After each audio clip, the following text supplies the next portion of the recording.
தமிழ் சினிமாவோட முக்கியமான ஹீரோக்கள்ல ஒருத்தரா வலம் வருவரு நடிகர் தனுஷ். ஸோ அவர் ஹீரோ அப்படின்றத தாண்டி இயக்குனராவும் களத்துல இறங்கியிருக்காரு. இயக்குனரா களத்துல இறங்குன உடனே அவர் ரிலீஸ் பண்ண திரைப்படம் வந்துட்டு சூப்பர் ஹிட் அடிச்சிருச்சு.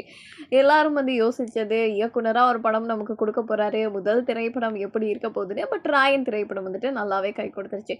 அதுக்கப்புறமா நடிக்க போயிருவாரு அப்படின்னு பார்த்தா இல்ல. நடிப்பு அண்ட் இயக்கம் 2யுமே வந்துட்டு பேலன்ஸ் பண்ணிட்டு தான் இருக்காரு. இப்போ அவரோட இயக்கத்துல வெளிவர போற திரைப்படமா நிலவுக்கு என் மேல் என்னடி கோபம் திரைப்படம் வந்துட்டு பிப்ரவரி 21ஆம் தேதி இருக்கு. ஸோ இந்த திரைப்படம் வந்துட்டு இளைஞர்களை கவரக்கூடிய மாதிரி எடுத்திருக்காங்க. அண்ட் இன்னொரு பக்கம் இட்லி கடை திரைப்படம். அதுல அவரே நடிச்சு அவரே இயக்குறாரு. இந்த திரைப்படத்துக்காகவும் ரசிகர்கள் வந்து வெயிட் பண்ணிட்டு தான் இருக்காங்க. இந்த திரைப்படம் வந்துட்டு ஏப்ரல், மே அப்படின்னு தள்ளி போய்க்கிட்டே இருக்கு. அண்ட் இன்னொரு பக்கம் பார்த்தீங்கன்னா, அவரோட நடிப்புல குபேரா அண்ட் அடுத்தடுத்த ப்ராஜெக்ட்ல வந்துட்டு சைன் பண்ணிட்டு வராரு. அந்த வகையில பார்த்தீங்கன்னா, நம்ம லோக்கியோட ஒரு திரைப்படம் வந்துட்டு பண்ண போறாரு.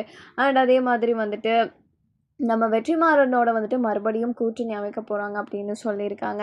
அண்ட் இந்த திரைப்படத்துல நடிச்சுட்டு வராரு. இந்த நிலையில தான் அவரோட நெக்ஸ்ட் திரைப்படத்துக்கான ஒரு அப்டேட் வந்து குடுத்துருக்காங்க. அந்த அப்டேட்ட கேட்ட ரசிகர்கள் வந்து உச்சக்கட்ட ஹாப்பில தான் இருப்பாங்க. ஏன்னா, இதில இணையிற அந்த பெர்சன் வந்துட்டு இவங்களோட கூட்டணி வந்து அப்படி இருக்க போகுது. அது எந்த திரைப்படம் அப்படின்னு பார்த்தீங்கன்னா, லப்பர் பந்து இயக்குனர் தமிழரசன் பச்சமுத்து இயக்க போற திரைப்படத்துக்கு அனிருத் தான் இசையமைக்க போறாராம். ஹனி அண்ட் தனுஷ் இவங்களோட காம்போவே வந்து வேற மாதிரி இருக்கும். இவங்க 2 பேரும் இணைஞ்சிருக்கக்கூடிய திரைப்படங்கள்ல போட்டிருக்கக்கூடிய பாடல்கள் எதுவுமே வந்துட்டு சும்மா சொல்லக்கூடாது. சூப்பர் ஹிட் அடிச்ச பாடல்கள்னு சொல்லலாம். ஏன்னா, அந்த பாடல்கள் வந்து ரிப்பீட்டட் மோட்ல கேட்கக்கூடிய மாதிரி தான் இருக்கும். அந்த மாதிரி பாட்டெல்லாம் நம்ம ஹனி வந்துட்டு தனுஷுக்கு குடுப்பாரு.